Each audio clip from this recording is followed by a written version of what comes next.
በጣም እንጀራው ቆንጆ ነው። ቆንጆ ነው። እንትና ብዙ ማስታወሻ ያመጣል።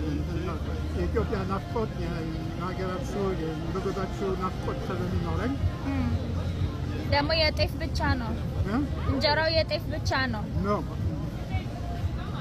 ብዙ ቦታዎች የኢትዮጵያ ምግብ የተባለ ቦታዎች እንደዚህ አይደለም።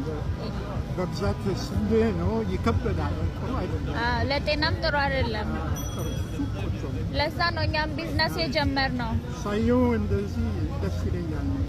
ያው የቤት እንጀራ ነው ይመስላል።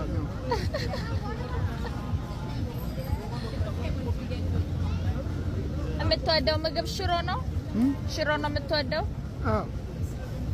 ሌላስ ምን ትወዳለህ? ሁሉ ነገር። ስጋ አይደለም? ጥሬ ስጋ?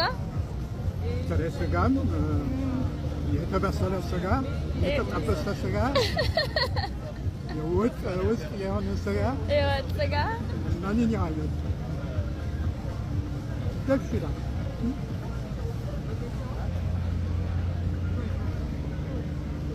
ኢትዮጵያ አልናፈቀህም? ኢትዮጵያ አልናፈቀህም? ኢትዮጵያ መቼ ነው ለመጨረሻ ጊዜ ሄድከው? ሁለት ዓመት ሆነ። ሁለት ዓመት። እኔም እዛ መጨረሻ ጊዜ በነበርኩበት በበሽታ ጊዜ ነበር።